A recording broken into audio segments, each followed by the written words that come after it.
नमस्कार दोस्तों, स्वागत है आपका यूट्यूब चैनल एबी टेक में। आज है 1 जुलाई 2022 और जान लेते हैं आज की महत्वपूर्ण खबरें जो आज के प्रमुख समाचार पत्रों पे छाई हुई हैं। सबसे पहले अपडेट है एक परिवार एक नौकरी योजना को लेकर के।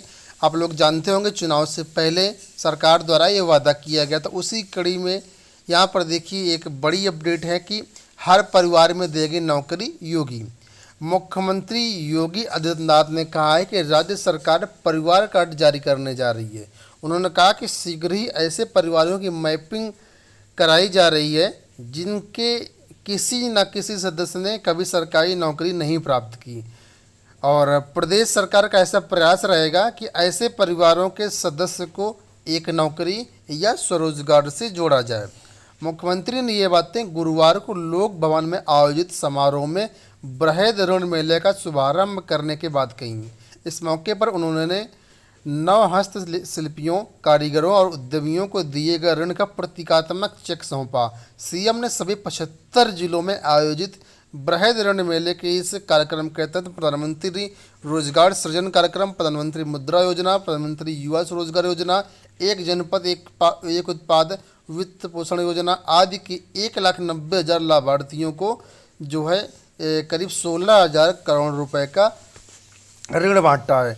अब इनका कहना है कि जो युवा हैं ये अब नौकरी लेने वाले नहीं, नौकरी देने वाले बनेंगे। दूसरी अपडेट है असिस्टेंट प्रोफेसर के 917 पदों पर नई भर्ती के बारे में। लिखा है कि उत्तर प्रदेश के 321 सहायता प्राप्त महाविद्यालयों में असिस्टेंट प्रोफेसर की नई भर्ती के लिए जल्द विज्ञापन जारी होगा। उत्तर प्रदेश उच्चतर शिक्षा सेवा आयोग ने एजेंसी चयन का काम पूरा कर लिया है और अब उच्च शिक्षा निदेशालय से प्राप्त 37 विषयों में असिस्टेंट प्रोफेसर के 917 पदों पर भर्ती का विज्ञापन जारी किया जाएगा। जुलाई में ऑनलाइन आवेदन लेने की तैयारी है। एजेंसी के माध्यम से ही ऑनलाइन आवेदन, लिखित परीक्षा, साक्षात्कार और अंतिम चयन परिणाम जारी किए जाएंगे। आयोग ने इच्छुक एजेंसियों से 31 मई तक आवेदन मांगे थे। फिलहाल आयोग इस समय विज्ञापन संख्या 50 का जो रिजल्ट है उस पर काम कर रहा है। जैसे ये भर्ती पूरी होती है तो इसी महीने जुलाई में ही आपको नई भर्ती के लिए आवेदन देखने को मिलेंगे। देखिए यहाँ पर अपडेट भी आई है अलग से कि असिस्टेंट प्रोफेसर के लिए नई भर्ती के लिए एजेंसी जो है चयनित कर ली गई है। तो सब कुछ ठीक ठाक रहा तो आपको जुलाई में ही इसका विज्ञापन जारी कर दिया जाएगा। बात करेंगे टीजीटी पीजीटी भर्तियों को लेकर के एक बड़ी अपडेट के बारे में। आप लोग जानते हैं कि इस भर्ती में कंप्यूटर शिक्षकों को शामिल नहीं किया गया है। इस पर युवा मंच की एक बार फिर से टिप्पणी आई है। देखिए, भर्ती विज्ञापन में कंप्यूटर शिक्षकों के पद को शामिल करने की मांग है। युवा मंच ने सीएम को ट्वीट करके टीजीटी पीजीटी भर्ती विज्ञापन में कंप्यूटर शिक्षकों के पदों को भी शामिल करने की मांग की है। युवा मंच संयोजक राजेश सचान का कहना है कि नई शिक्षा नीति के तहत कंप्यूटर शिक्षा को अनिवार्य किया गया, लेकिन विडंबना ये है कि प्रदेश के 4500 अशासकीय सहायता प्राप्त माध्यमिक विद्यालयों में कंप्यूटर शिक्षक की भर्ती शामिल नहीं है। शासकीय महाविद्यालयों में भी महज 36 कंप्यूटर शिक्षकों को ही चयनित किया गया था। ऐसे में कंप्यूटर शिक्षा संविदा शिक्षकों के भरोसे चल रही है। तो ये मांग की गई है, हालांकि ये मांग अभी इस विज्ञापन में तो पूरी नहीं हो पाएगी। हाँ, अगले विज्ञापन में भले पूरी हो जाए। बात करेंगे हम लोग अगली अपडेट के बारे में। यहाँ पर देखो अपडेट है ट्रांसफ़र को लेकर के। देखिए, एक दिन के लिए खुला ट्रांसफ़र लेकिन फंसे ट्रांसफ़र के आवेदन। प्रदेश के राजकीय महाविद्यालयों में प्राचार्यों और असिस्टेंट प्रोफेसर के तबादले के लिए बृहस्पतिवार को पोर्टल खोला गया। पोर्टल सिर्फ एक दिन के लिए खुला और शाम तक काम भी नहीं कर रहा था। शिक्षकों की शिकायत पर आवेदन करने का कुछ समय कुछ देर के लिए बढ़ा दिया गया। इसके बावजूद शिक्षक परेशान रहे और बड़ी संख्या में शिक्षक आवेदन करने से नहीं वंचित रह गए। तो हाल ये है कि अनंत फार्म में जब ट्रांसफ़र होते हैं और एक दिन के लिए पोर्टल खोला जाता है और ऐसे में उत्तर प्रदेश का कोई भी वेबसाइट का सर्वर आप लोग जानते ही हैं, ऐसे में कैसे कोई काम सही तरीके से हो पाएगा। तो फिलहाल जो डिग्री कॉलेजों में ट्रांसफ़र के लिए आवेदन थे वो एक दिन के लिए कल खुला था। बहुत सारे शिक्षक अभी भी ट्रांसफ़र के आवेदन नहीं कर पाए हैं। वहीं पर जो राजकीय डिग्री कॉलेज हैं जीडीसी हैं, इसके लिए ट्रांसफ़र के लिए भी पोर्टल खुला था। तो यहाँ पर लिखा है 57 शिक्षकों का जो तबादला है इसमें कर दिया गया है। सीबीएसई बोर्ड के रिजल्ट जारी होने को लेकर के एक अपडेट आया है कि माह के आखिर तक आ सकता है सीबीएसई के 12वीं का परिणाम और 15 जुलाई तक आ जाएगा आपका 10वीं का परिणाम। तो माध्यमिक शिक्षा बोर्ड ने शैक्षणिक सत्र 2021-22 के बोर्ड परीक्षाओं के परिणाम को लेकर के जारी अटकलों को खारिज कर दिया है। सीबीएसई के परीक्षा नियंत्रक संयम भारद्वाज ने बताया कि 12वीं का परिणाम जुलाई अंत तक ही जारी होगा और जो 10वीं का परिणाम है ये 15 जुलाई तक जारी हो सकता है।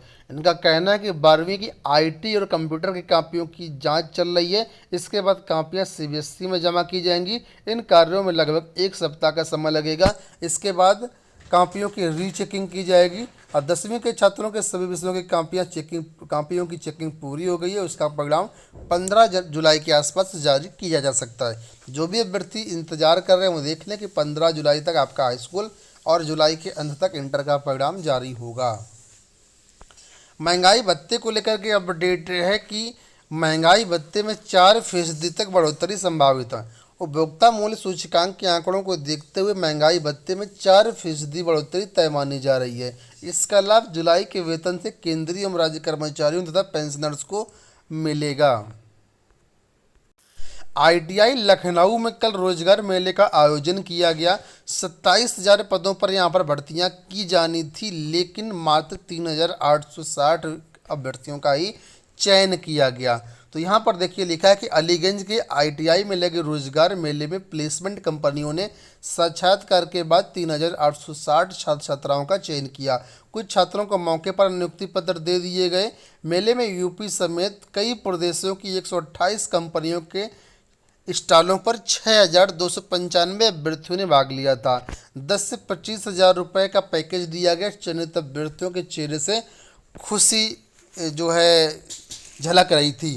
तो यहाँ पर कई सारी कंपनियाँ आई थी। कल हमने चैनल के माध्यम से आप लोगों को अपडेट भी किया था कि जो भी आईटीआई पास हैं या कौशल मिशन के अंतर्गत पास हैं वो अभ्यर्थी यहाँ पर जा सकते हैं और इंटरव्यू के आधार पर नौकरी पा सकते हैं। तो फिलहाल कल चयन हो गया है। करीब 4,000 अभ्यर्थियों का यहाँ पर चयन किया गया है।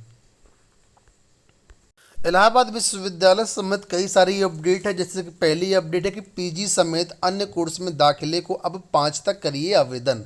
इलाहाबाद विश्वविद्यालय में संबद्ध कॉलेजों में शैक्षणिक सत्र 2022-23 में परास्नातक समेत अन्य पाठ्यक्रम में एडमिशन के लिए आवेदन की अंतिम तिथि गुरुवार को बढ़ा दी गई है। अब छात्र परास्नातक आईपीएस के पाठ्यक्रमों में और अन्य जो पाठ्यक्रम है यहाँ पर 5 जुलाई तक ऑनलाइन आवेदन कर सकते हैं। अभी आवेदन की तिथि 1 जुलाई थी। विश्वविद्यालय की तरफ से यह निर्णय छात्रों की मांग पर लिया गया है। कुल मिलाकर के बात करें तो यहाँ पर लिखा है कि सभी पाठ्यक्रमों को मिलाकर के 53,365 अभ्यर्थियों ने यहाँ पर पंजीकरण करवाया, जबकि 23,195 ने फीस जमा करके अंतिम रूप से अपना आवेदन सबमिट किया है। वहीं पर एक बड़ी अपडेट ये कि पंत हॉस्टल के लिए 200 आवेदन सेल्फ फाइनेंस मोड में चलेगा। अब ये हॉस्टल तो पंत हॉस्पिटल को सेल्फ फाइनेंस मोड में चलाने की तैयारी की जा रही है। हॉस्टल के लिए ओबीसी एससी एसटी के 200 प्रतियोगी छात्रों ने आवेदन किया है। हॉस्टल में तकरीबन 70 छात्रों को कमरे आवंटित किए जाएंगे। अंत में बात करेंगे लोक सेवा आयोग से। लोक सेवा आयोग की तरफ से कल जीआईसी प्रवक्ता के 2 विषयों का परिणाम जारी किया है, जिसमें से प्रवक्ता जीव विज्ञान और अंग्रेजी। तो जो भी अभ्यर्थी हैं रिजल्ट चेकआउट कर सकते हैं लोक सेवा आयोग की वेबसाइट के माध्यम से या फिर हमारे टेलीग्राम के माध्यम से। लिंक वीडियो के डिस्क्रिप्शन में दिया गया है। इसके अलावा भी लोक सेवा आयोग की तरफ से कई महत्वपूर्ण परिणाम जारी किए गए, जैसे कि चिकित्सा अधिकारी में एलोपैथ के 256 का चयन किया गया। प्रवक्ता वेब डिजाइनिंग के 12 पदों का परिणाम जारी किया गया है, जो कि प्राविधिक शिक्षा विभाग के अंतर्गत भर्ती आई थी। और असिस्टेंट प्रोफेसर ईएनटी कार्डियोलॉजी का भी परिणाम जारी किया गया है। अर्थ एवं संख्या अधिकारी के 25 पदों पर परिणाम जारी किया गया है। साथ में असिस्टेंट प्रोफेसर यानी जीडीसी की जो भर्ती आई थी उसमें भी अर्थशास्त्र, गृह विज्ञान और दर्शन शास्त्र के परिणाम जारी किए गए। तो कुल मिलाकर के लोक सेवा आयोग की तरफ से कल करीब 5-6 भर्तियों के परिणाम जारी किए गए हैं, जिसमें से कंप्यूटर ऑपरेटर ग्रेड बी का भी रिजल्ट शामिल है। ठीक है, तो ये सभी रिजल्ट आप लोग आयोग की वेबसाइट से चेकआउट कर सकते हैं। ये हो गई दोस्तों आज की सारी अपडेट। इस वीडियो में इतना ही। धन्यवाद।